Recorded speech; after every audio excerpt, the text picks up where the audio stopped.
Hello, welcome to the February 2016 Getting Started with CyVerse. I'm Jason Williams, coming to you from Cold Spring Harbor Laboratory. We have this webinar once a month to allow those who've signed up, usually somewhere between 500 to 700 users per month, to give them an idea of what the CyVerse platforms are capable of, what are the resources, what are the tools for analyzing data, sharing data, managing, even using this in the classroom, so many different scenarios.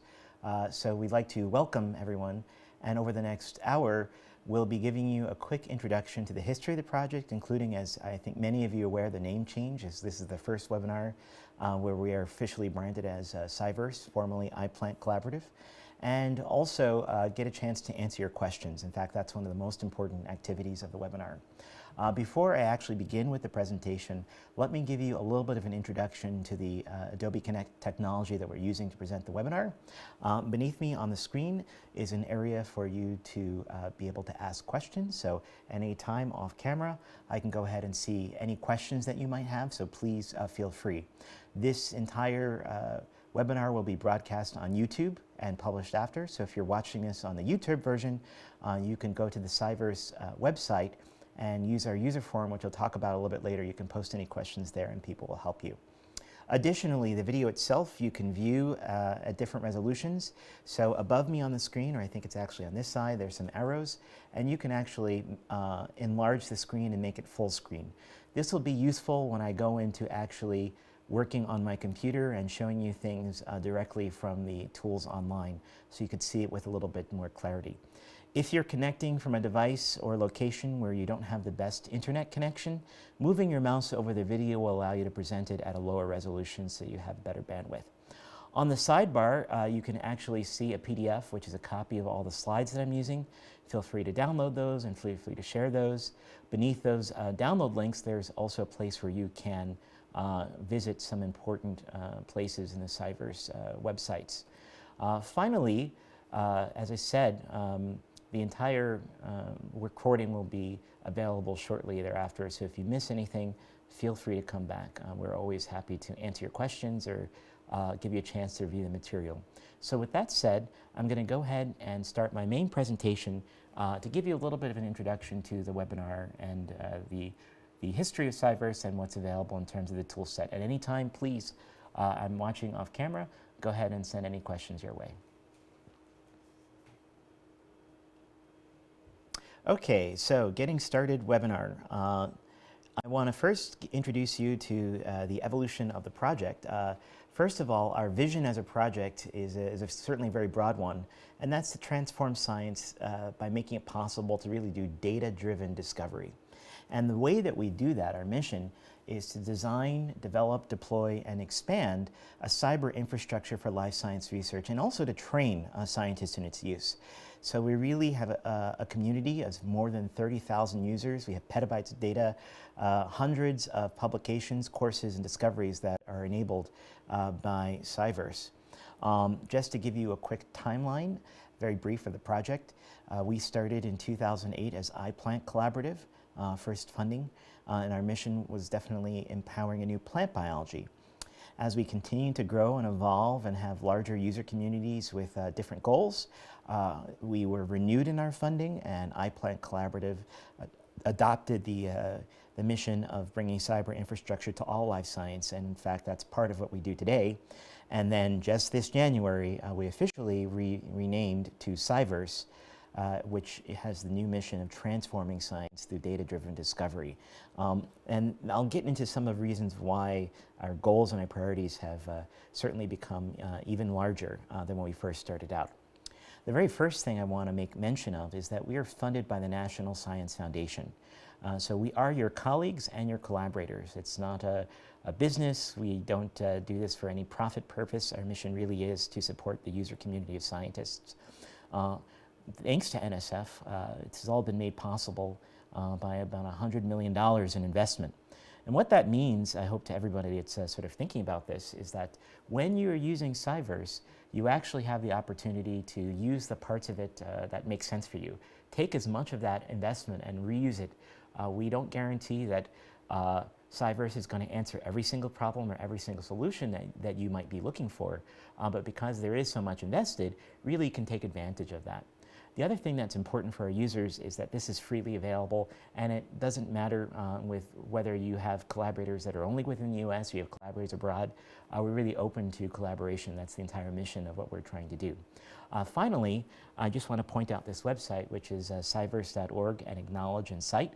We do appreciate it when our users actually cite us, because that demonstrates to everyone how important this resource is, and gives credit to everybody that's involved, including our users who help support and expand the platform. Okay, I've used this word a couple of times, cyber infrastructure, so now I have to answer the question, what is cyber infrastructure? Well, as you see, it's really 4 key items that are not all that unfamiliar.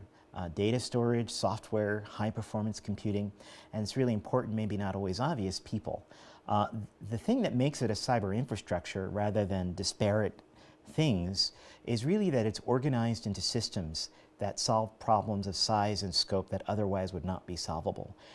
So I hope I'll prove that to you, that cyber infrastructure really takes these 4 elements and unifies them in a way that makes it possible to do better science more effectively, more reproducibly. To kind of make that a little bit more tangible, you'll get access to platforms, tools, and data sets while you're using CyVerse. You have access to storage and compute, and also training and support, and that's everything from workshops that we do, and you can ask us about having a workshop where you are, or maybe gathering a user group or having a meetup. But it's also things like today where we have a webinar for training and support. The other important thing, and that we hope our new name better reflects what we've been doing almost all along, CyVerse supports all domains of life science. So whether you're working with plants and microbes, animals, biomedical sciences, ecological, climate sciences, CyVerse is built for data. So really any type of data set, any type of question, and we know that many projects are quite interdisciplinary, CyVerse can support all of these domains, so there's no reason to worry about, I'm working with animals, can I use iPlant? Really, this better portrays our mission as being open to all of the community. Now, CyVerse actually has what we call a product stack. This is sort of a layer cake diagram. On the top layer, they're the just ready-to-use platforms, and these are the things that probably we're going to talk about in the webinar, and maybe you've already gotten a chance to explore.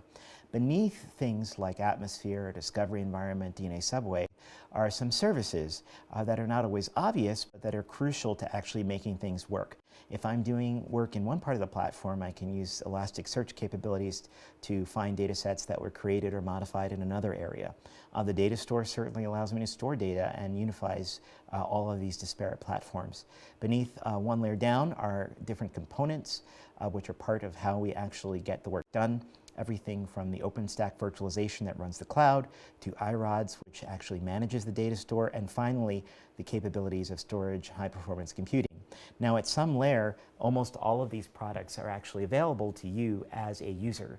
As you see from the diagram, as you go deeper down, it requires more expertise on the user end to be able to operate and work with those things. But for some of our power users, really, if the solution that we have doesn't quite work for you and you want something more custom, we definitely give the users the ability to manipulate and touch various areas of the platform.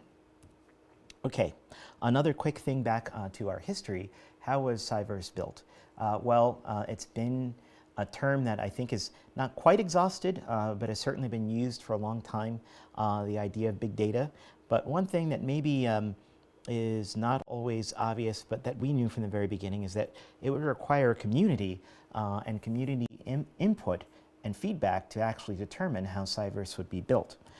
So what the first 1.5, almost 2.5 years of CyVerse at that time iPlant was concerned with was figuring out from the community what did they want from us. We weren't going to simply build it with the assumption that people would come and use it. Out of that, the answers came that are still, I think, as relevant today in 2016 as they were in 2008. Genome data, genome-sized data sets, pardon me, are really what drives big data analysis in biology. But One thing that I think distinguishes CyVerse, and I want to make clear to all of our users, is we're even more than just genomic data. So you may need information from genomic data, from environmental data, from phenotypes. You may need to worry and concern yourself with phylogenetics. All of these different types of services, tools, data sets, all of these things are really a part of CyVerse. If you look, some of these things are in progress. Some of these things already have the majority of the work done. So you can really check our website and see what are the quarterly deliverables, what things are coming out just around the corner. And this is always driven by user feedback. That's another important point that I want to make clear. If you don't see something that you're looking for in CyVerse, we hope that you won't walk away. We hope that you'll let us know about it so that we can either bring it to you or show you how you can install or bring those things to CyVerse yourself. Everything is really community-focused, community-driven. Okay. Another important thing about CyVerse is that we are definitely a collaborative organization. So what I have on the slide here are just a few of the organizations that we work with, and we don't believe that we are the solution to every single problem that you'll have, but we work with Grameen, K-Base, Koji, Galaxy, Transplant. All of these are examples of projects that we work with or worked with in order to make it possible for users to not worry about so much what platform they're on, but be able to take advantage of whatever platform they need to and make it easy for the data to go between. We ourselves, and the institutions that make us up, which are the University of Arizona, the Texas Advanced Computing Center outside UT Austin, Cold Spring Harbor Laboratory, and UNC Wilmington, these are the main institutions, the principal institutions of CyVerse. And again, emphasizing the collaborative point, one of our first big partners, sort of a federated project, iPlant UK, is itself another collaboration that's funded by BBSRC out of 3 universities and the Genome Analysis Center. So again, CyVerse is very open and very interested in enabling collaborative work and collaborative science. Okay, so now I've given you a little bit of the history of what CyVerse is about. I just want to emphasize to you some models or some things that sort of encompass the philosophy of how we hope our users interact with CyVerse. So back to the slide here, the little illustration is about Lego blocks, and we think of ourselves sometimes that way. You can think of us as having built 85, maybe even 95% of what you want, but it's up to you to sort of assemble the pieces, and you have the ability to sort of move things around and customize things according to your particular workflow. So let me jump right into what the products are of the iPlant or now CyVerse infrastructure. And forgive us, there'll be plenty of times iPlant and CyVerse are sort of interchangeable for the first few months, I imagine. But at the base of everything is the data store. So these are the resources you need to share and manage data with your lab, your colleagues, and the community. Everyone has an initial 100 gigabyte allocation. If you need much larger allocations, we can certainly enable that for you with a little bit of justification request. The data are automatically backed up, and I think we've made it quite easy to upload and download as well as share, and I'll show you that in our first demonstrations. Also is the discovery environment. This is a web interface to hundreds of bioinformatics applications, and it's really easy to use. You can run almost any bioinformatics application without the command line, and it's integrated with all of our capabilities, including data and high-performance computing, and you also can add your own applications to the platform. Atmosphere is our cloud compute service. You can have one-click access to more than 200 virtual machine images. And as we go throughout, will be able to give you a chance to actually see Atmosphere. Even if you've never used cloud computing or you're not familiar with it, we can show you how to be quite useful for your science. We won't do a demo on the science APIs, but you should know that they exist. This is a way to fully customize the resources. If you're working on the level of a sort of a power user, you can mix and match your computing resources. You can build your own app store of scientific codes and workflows. All of that's available to you through the APIs. DNA Subway is also something, while we won't show it here, it's really fantastic for the classroom. If you're interested in bringing bioinformatics, including working with genome annotation, DNA barcoding, RNA-seq, you can teach commonly used bioinformatic tools in classroom-friendly workflows. And it's really important, I think, to bring that into the education, sort of undergraduate, even high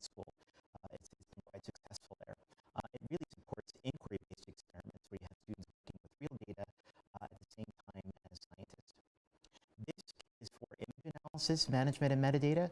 So if you're working with hundreds or thousands of images perhaps, you have the ability to work with hundreds of different file formats to build out your own applications and to manage the metadata for really large image collections. Okay, so at this point, we're ready to go on to our first demo where we're going to talk about how do you actually get your data into CyVerse. Now in the CyVerse data store, as I mentioned, you have any type of file. We're not restrictive there as long as it's related to your research. You can move those files between different platforms, automate transfers, and share it with your lab members, communities, and let's go a little bit further. So practically speaking, there are several ways to interact with the data store. We're going to focus on 3 for this demo. The first one we're going to use is CyVerse.org, which is going to be a tool that will allow you to sort of almost like Dropbox point and click and work with the data store. We're also going to touch on the discovery environment, which is not only for data management, but is actually for doing analyses. We're going to touch on it in this beginning demo to talk about how do you actually share the data. And then we'll also show at the command line, for those of you who are more comfortable with that, it can be quite powerful.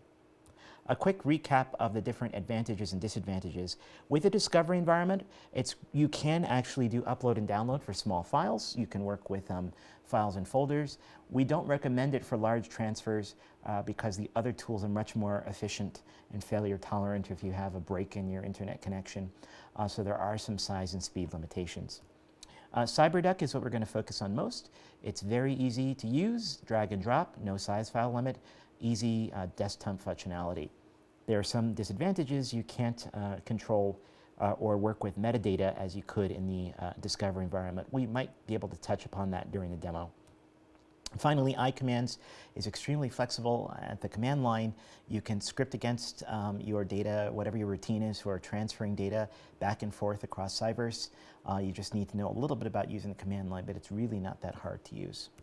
Okay, so let's begin with actually going into a demo. The first thing I'm going to do is I'm going to start CyVerse.org, and then while it's connecting, I am going to show you actually where you go to download this. So let me take you, while that's going on in the background, I'll let it get started first because it usually takes a minute. Okay, I've opened the CyVerse.org program. You can see actually a history of some transfers I've done in the past. And when it's properly configured, and by the way, this is the time where you might want to make your video full screen if you're watching me on your computer. If it's properly configured, you'll have this bookmark, which I'm just going to go ahead and select, and that's going to begin contacting the iPlant data store. Now in the meantime, let me actually take you to the CyVerse website. This is the CyVerse website, and I'm going to click on the Learning Center. And from the Learning Center here, there is a link right at the top about managing your data. And from managing your data, you're going to see a couple of different options. Now the ones, and let me zoom in, I can hear at least a little bit, is talk about CyVerse.org. And if you go ahead and see the link there, configuring with CyVerse.org, it'll take you through all the steps of actually getting CyVerse.org configured. So that moved ahead to one page. Let me click there. So it'll take you through where you need to go to download. It really takes, I would say, less than 5 minutes to get it set up. When you go to the CyVerse.org website, you have to set that up, and you have to come back here because there will be something called, and try to remember this, the CyVerse.org connection profile, which is sort of the bookmark to the iPlant CyVerse data store. So just read the instructions here. I think you'll get through it with no problem at all. Okay, so back to CyVerse.org, which is connected to my iPlant data store. This series of folders here is actually my iPlant data store. So whatever I have saved in iPlant is now, excuse me, is now present through this CyVerse.org interface. If I wanted to move a folder or a file, get this out of the way, I can just select a folder. So let's try to select, it looks like it was in reverse order. Try to select a folder that I think doesn't have very much in it. So I'm going to drag it over to my desktop. And once I do that, you'll see that in this transfers panel, it starts moving that file over. In a few moments, it'll be moved. It usually takes a few moments more to authenticate. That could sometimes be slower than the actual transfer. Now, let's say I had a document on my desktop that I wanted to move onto CyVerse. So let me just create a new folder here, and I'm just going to call it webinar demo. Okay, so if I have that folder, it could be a file, it could be a folder, and I want to move that onto my iPlant account, the CyVerse, all I have to do is drag it over here, and it's going to start another transfer, and you could see from the arrow it's an upload.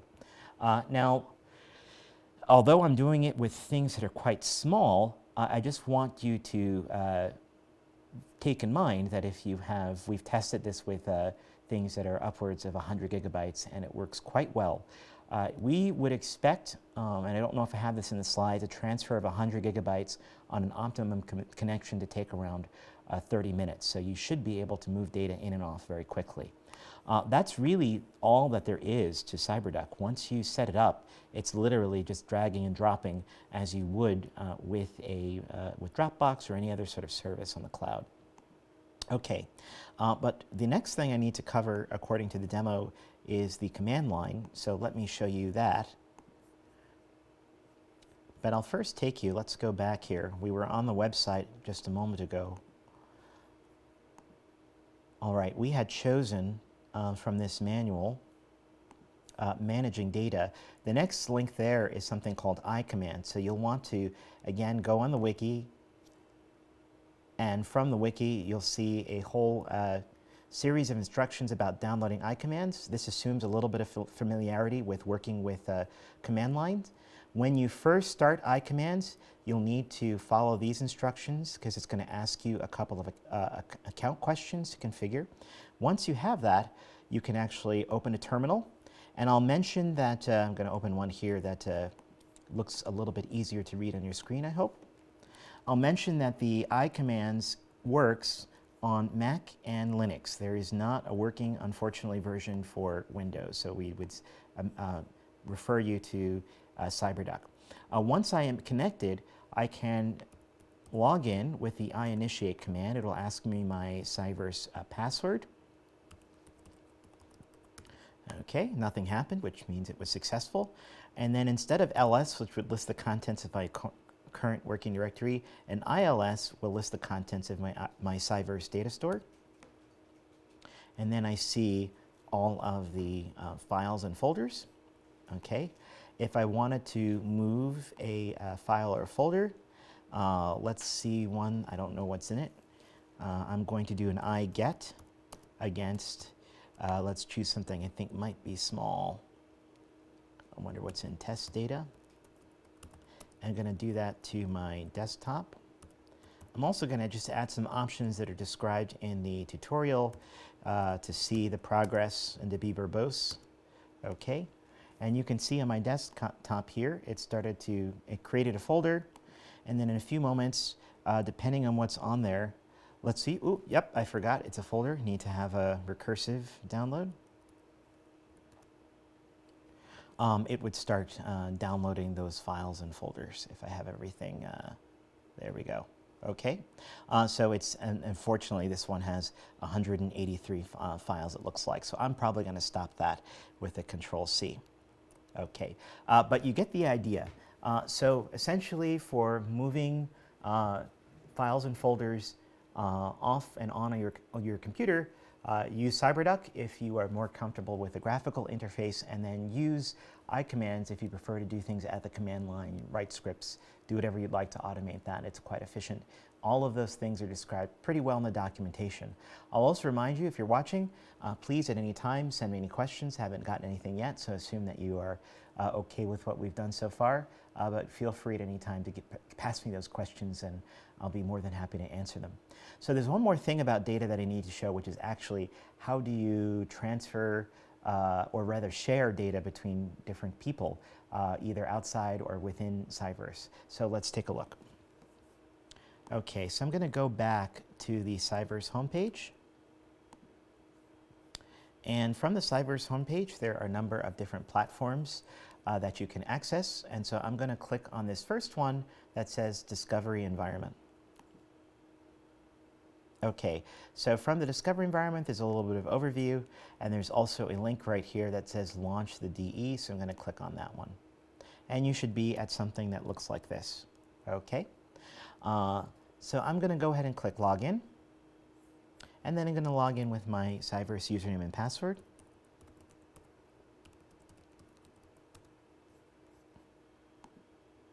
Now when I log in, and I'll describe this interface a little bit more as I go into the demo for the discovery environment. When I log in, I'm going to go ahead and click on Data. And once again, if I click on the left-hand side is my home folder, which is just my CyVerse username. You'll see again everything that we've just seen on CyberDuck, we've seen on the command line. Here are all of these different things. Okay, so let me talk about a really quick way to share. So if I wanted to share this icon or this image, I could click on it. And the quickest way to share is to go up to Share and say Create a public link. I'll go in here and click, well, I've clicked it and it's created it. This is a URL. If I copy that link with a Command C on my Mac and then go to another web page and click Enter there, it will ask me to upload or download just like it would with any file on the internet. So you can easily create, I'm not going to download that one, but you can easily create links. This is good for smaller files, so I would not share files that are really big with that, because it's more than likely, if you try to share a 20 gigabyte file, if something breaks, they'll have to restart it and it won't resume, it'll just start from the beginning. The other thing is that these links are not secure. So if I have an important data set and I want to restrict access to it, the link, anybody who shares the link who I email it to and they email it to somebody else, it gets out of hand. So be judicious about how you want to share it. If you want to destroy a link, then you come back to this, this page. So let's say I've created that link before, right? And I want to go back and I click here and go to share and I say create public link. I'll see that under there's already one existing. So if I want to destroy that link, there's a little delete icon there, and it tells me when I move my mouse over it, or did a second ago, I can delete that link, and now that link will no longer function. Anybody who's already downloaded something, it's already downloaded, but if I didn't want them to be able to do that again, it's now destroyed. Now that's a quick way to share data, and it has limitations. And the additional one I'll reinforce is you can't share entire folders, so they would have to be compressed. The easiest way to share large data sets is to go ahead and I'll select a folder. Let's see, that test data had a bunch of stuff in it. So if I select that folder, and then I go up to share, this time I'm going to say share with collaborators. And this allows me to share this data set with anyone within the CyVerse, with a CyVerse account. Now, that requires that the other person has a CyVerse account, but as you've gotten your account, you've probably seen it, it doesn't take all that much to sign up for one, correct? All right, so I've got that folder there, and now I just need to search for somebody by their name. So I'm going to type in the name of one of my colleagues here at Cold Spring Harbor. As you start typing either their name or their username, you should find them along with their affiliation, and then you select them, okay? As you select them, you also have an additional feature, which is you can select how you would like them to interact with the file. There's different permissions. Read permissions means that they can read the file, they can use it in an analysis, but they could never edit that file or move it somewhere else. If they have the right permission, then they would actually be able to edit the file. They could go in and change a value. They could alter the metadata. So they would have an additional permission. And if they have own permission, which is the most sort of one you have to be careful about, they can do everything, including moving that file to a place that you don't have access to, or deleting that file. So be careful about who you assign permissions to, and consult the documentation on the wiki.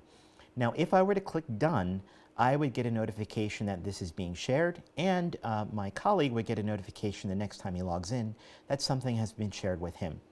I'm not going to do that.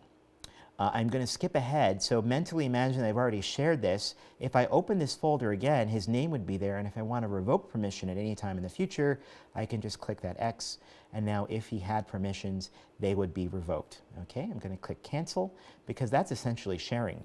When data are shared with you, they will appear in your Shared With Me folder collection.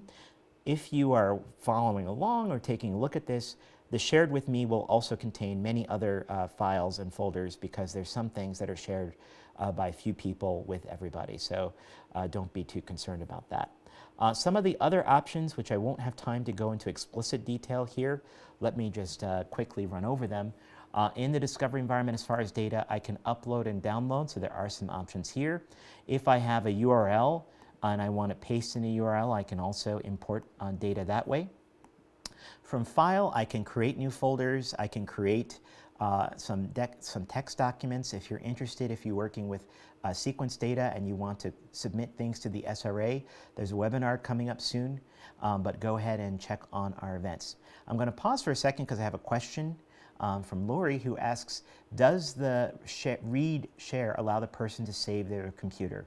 So yes, Lori, if you give them read access, they would have the option of downloading that file, and then they have their own copy.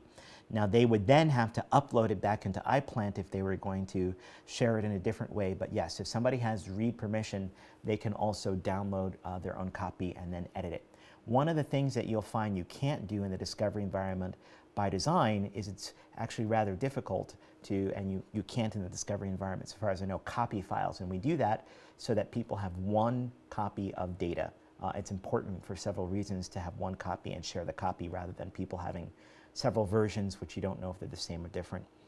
One last thing I want to show you on the screen is under any given folder, and let's see if I even remember if I had some ones that are particularly well done, but in any given folder or file or anything like that, you also have the ability, let's see if I remember, yeah, maybe this one, metadata.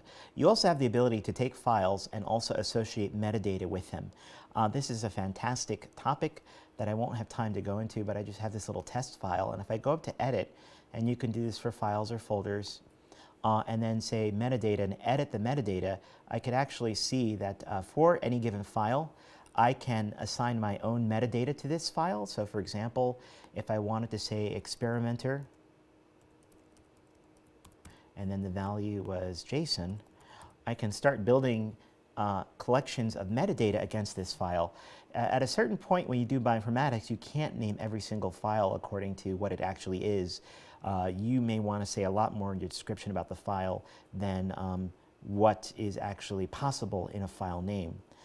So this is a very simple way, but you also have templates. For example, if this was a eukaryotic genome, you might use one of these templates that has a whole bunch of values that you would use, and along with helpful definitions to be able to name this according to correct ontological standards. If you have a spreadsheet and you have some metadata, there's a way to add it in bulk. So I encourage you to look onto the documentation and see some of those features. I have another question coming in from Alicia. If you share a data folder, is there any way to see their analyses as well in kind of a collaborative way? So what we would recommend there, Alicia, is if, let's say you are, I'll show you this a little bit more as we start to move into the next part of the demo. Let's say that your lab, you have 5 people, students, a couple postdocs, whoever working in the lab. What you can do is create one folder where you ask everybody, please, when you do your analyses, make sure you output to the particular folder that everybody in the lab has read permission on, and maybe you as the PI have own permission on.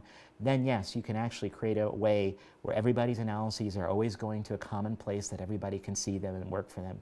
So that's a fantastic way that users make use of these capabilities. And I'll point out something of that in a little bit. You would really go up to here on the screen, File, Create New Folder, and then you would give access to whomever you wanted to have access to. But we're going to move ahead into the demo, and we'll actually loop back to the last part of that question. Okay, so that's the basics there for data sharing. Let me move on to actually stay logged in if you're following along the discovery environment, because we're going to talk about that next, but 1 or 2 slides to orient us here. Okay, so we covered that, and now we're going to talk about the discovery environment. All right, so in the discovery environment, it's a platform. You can run almost any type of bioinformatics application. As I mentioned, it's integrated with the data, as you just saw, and also high-performance computing. You can add your own applications, although I'm not going to show that in the demo today, but it is entirely possible, self-service or asking us for help. We've already seen the data window or the data panel where you can upload, share, so we've seen that. Next, we're going to talk about applications, because there are hundreds of bioinformatics applications integrated.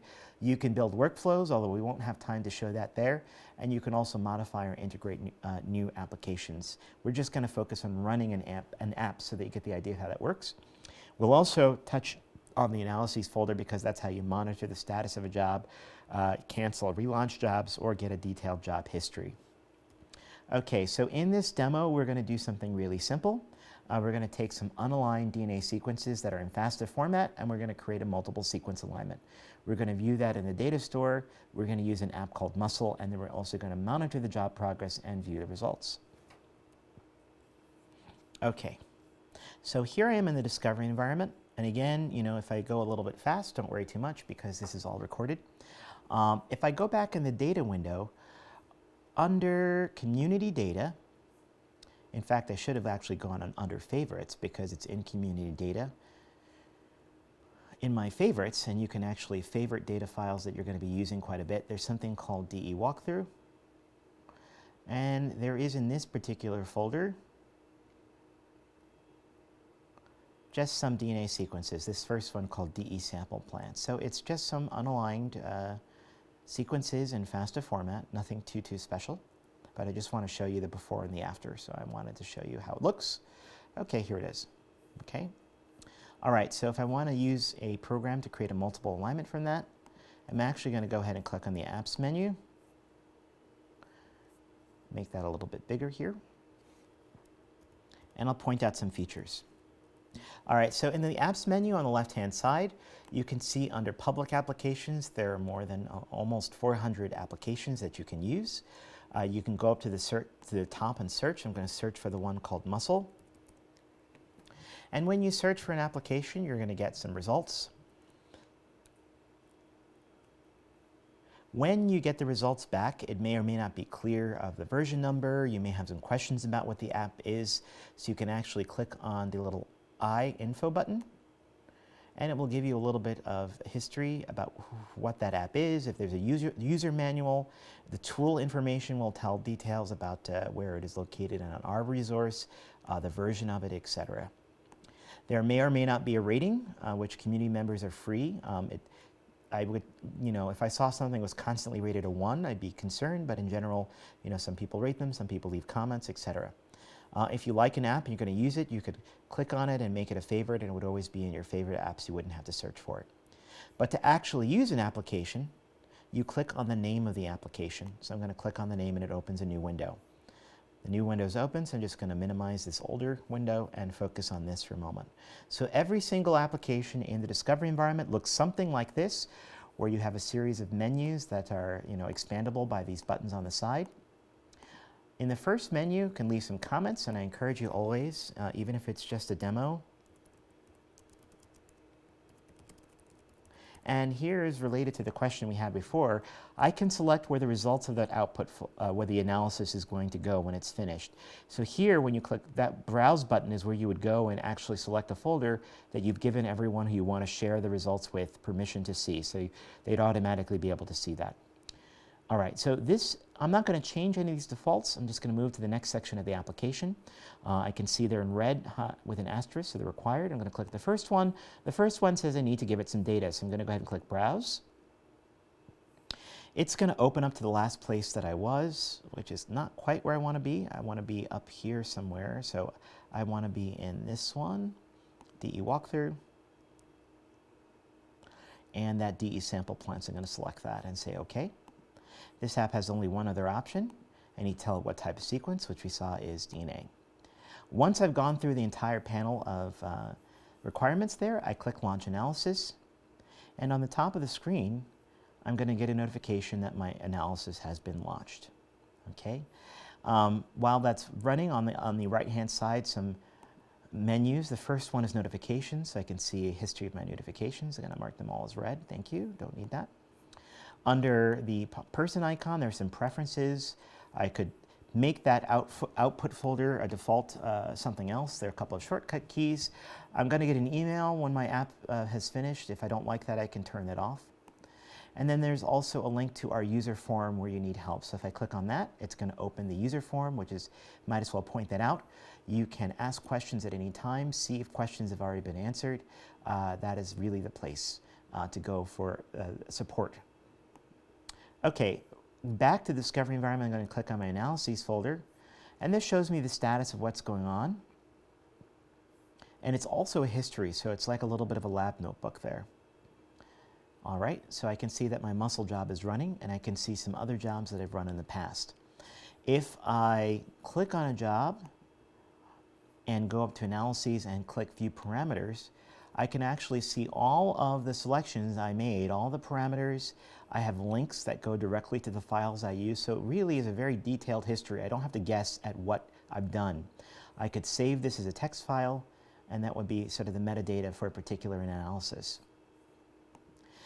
If I go back up to the top, if I want to relaunch an application without filling in all those details again, I can go up to Analyses and check, well, let me do it for the muscle app that we just did.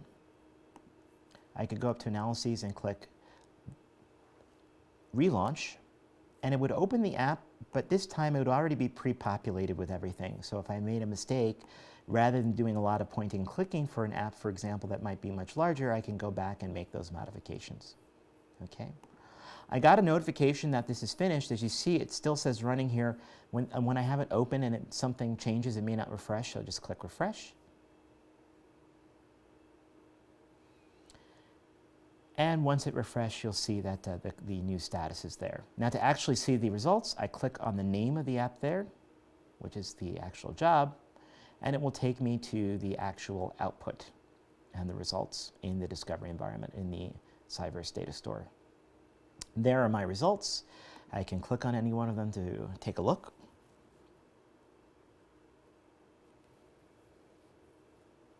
And in fact, what I see is some aligned sequences, is what I was expecting. Okay. There are some logs, so if you have issues, if something doesn't turn out the way, you can often go through the logs. You may be able to deduce sometimes something is wrong, but certainly support may ask you to share the logs with you. These are history of for those who are familiar working at the command line, these would be the outputs that you would normally get to standard error, things that you'd normally see in the command line. Okay, so really that is doing an analysis in the discovery environment, although that was a very simple one. That if you sort of got that and you play and click around for a little bit, you really won't get lost in doing an analysis yourself on the discovery environment. So check out the applications that are there. Okay, so back to the slides and see where we need to go next. The final part of the demo that we're going to talk about today is the atmosphere. And again, just remind you, if you have questions, please go ahead and chat those to me at any time. So Atmosphere is one-click access to hundreds of virtual machine images. You can customize fully your software setup, and it's integrated just like everything else in CyVerse. But first, we should ask the question, what is cloud computing? So there are two important pieces of jargon that we need to define. One is, I'm going to use the word image a lot, so we should know what that means. It's quite simple. I think everybody's been through the scenario where they bought a new computer and they need to take things from their old computer and copy it onto their new computer. Now, if you copy documents, images, music, whatever it is, onto a hard drive, that's one way of doing it. You just move the files over. But there's actually a type of file that one can create, which is an entire sort of mirrored backup of the entire system, the operating system, the desktop image on your desktop, what the wallpaper is, everything, all your settings. And that's called an image file. So an image file allows you to do something special because on that new computer, your copied documents will just be your copied documents. But an image file can actually clone, and that includes all of the documents that you may have had originally. So those would all be included as part of an image file. So when I say image, I mean a complete operating system with data, with preferences, settings, everything installed. Okay, the next piece of jargon I have to define is something called an instance. So what is an instance? Well, in the CyVerse cloud, we have disk space, we have memory, we have CPUs, and when you come to use the CyVerse cloud, you're going to ask for a certain allocation of that. So we'll take your allocation, and the other thing that you need to ask us for is an existing image, so an operating system. We're going to take those two things, put them together, and voila, what you have is a virtual computer that's available at an IP address, and this is called an instance. So that is your virtual machine or virtual computer that's working in the cloud. So what are some of the details about this whole process? Well, when you're working with an Atmosphere, you can choose an image that we've already developed or that community members who primarily develop our images have placed there. You can also take an image and customize it, which means maybe you take one, you install some new software, and you re-image it to save it so that you or others could use it. When you're using Atmosphere, it can be quite powerful. So if you take one of our largest configurations, would be something like a 16-core, 128 gig machine. Off the shelf, that might be upwards of $10,000, $20,000.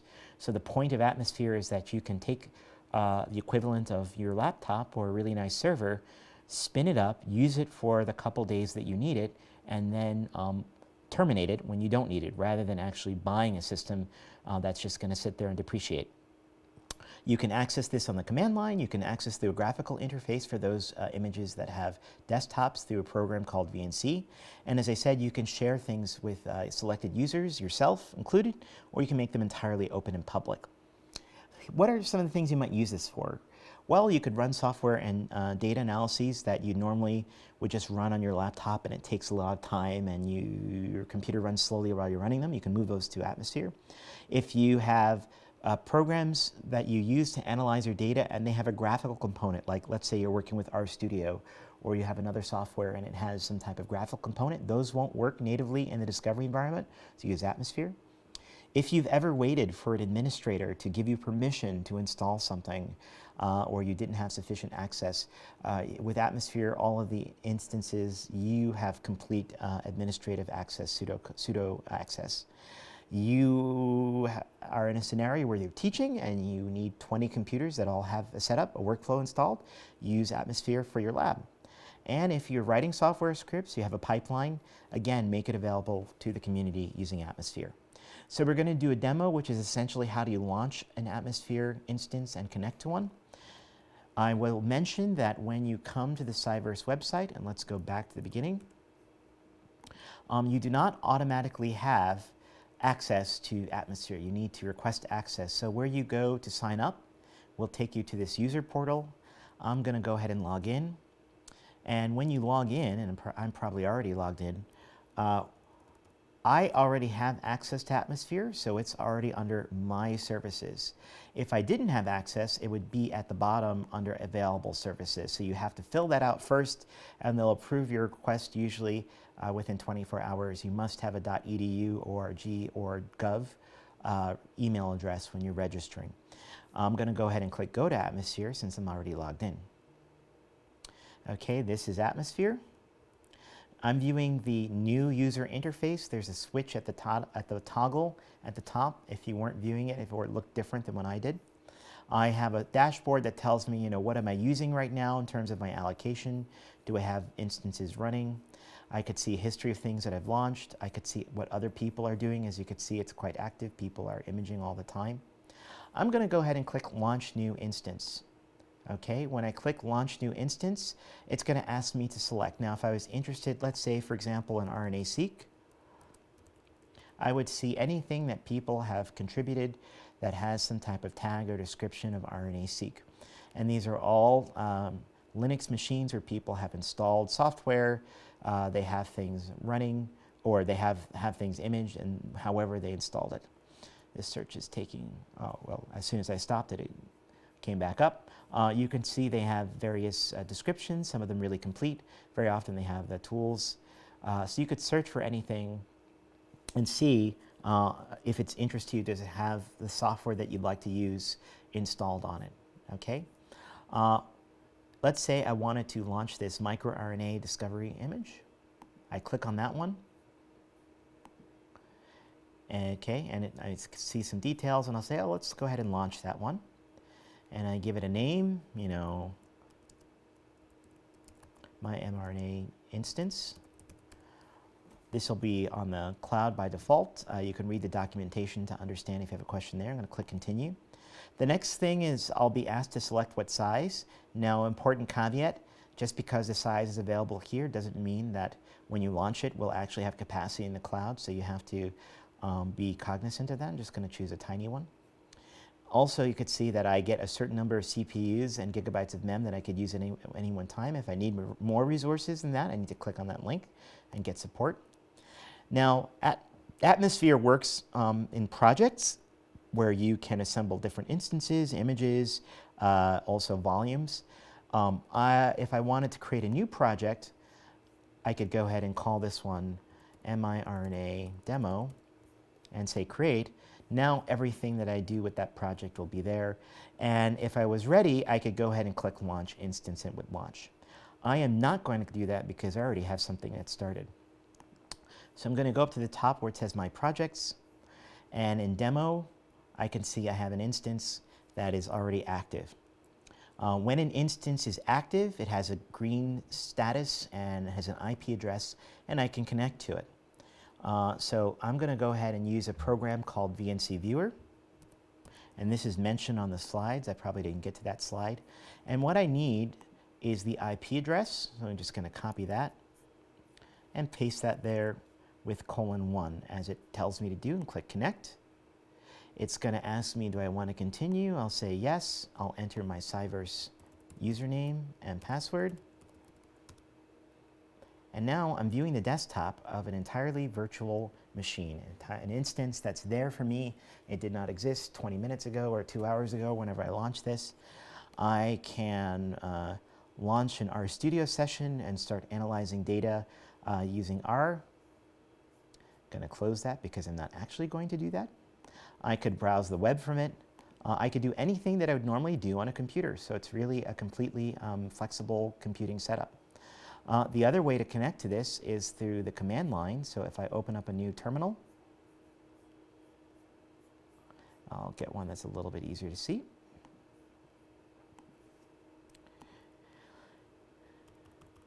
And I use SSH, my username, at my IP address.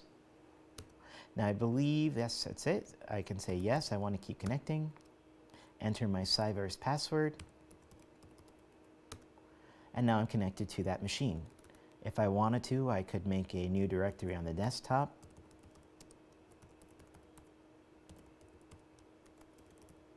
And then on my desktop over here, you would see that it appears. Okay, so I'm connected to that machine. When you connect to an Atmosphere instance, there are a couple of important things.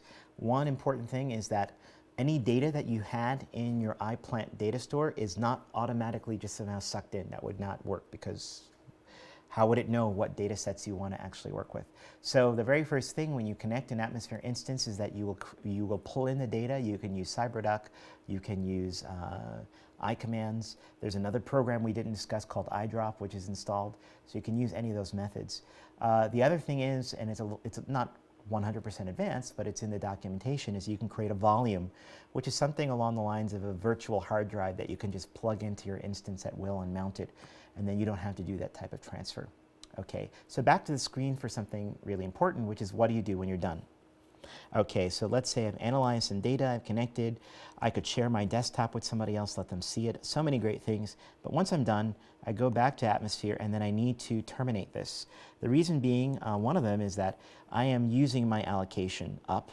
So if I go back to my dashboard, I can see that, okay, here's my CPU memory, storage volumes, and this, my allocation is actually the amount of time I can run this instance. When that slowly ticks up to 100, my instances will be paused or suspended and I won't be able to use them until it refreshes at the beginning of each month or I request more resources.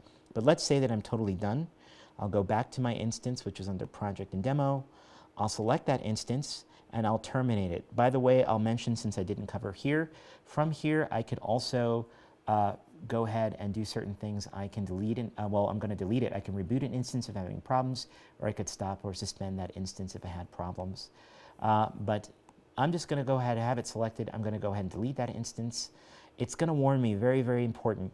Any data that's on that instance will be destroyed and permanently lost. No one in CyVerse can help you if you delete this instance without moving data off. So make sure that when you're done, you've transferred any data off onto another place within iPlant or somewhere else. So I'm going to go ahead and say yes, I'm fine with that, delete this instance.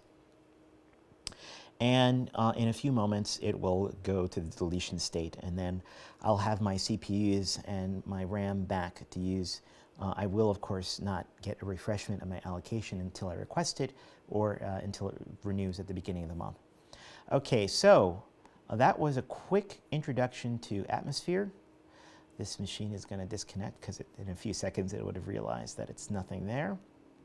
Last couple slides of what to do next or where to go next. All right, so I mentioned that you'd use VNC Viewer. The next thing to do for anybody that's watching is really check out the Learning Center on CyVerse. There's a bit of reorganization, so I think there'll be some improvements coming. Also check out upcoming workshops and webinars. We're going to be doing even more, and you can ask us questions. And if you have questions, you can also email support@CyVerse.org. So that, and also the user forum, which is worth showing you one more time. That's back at the CyVerse website. And if you take a look in the Learning Center, there's links from a couple other places.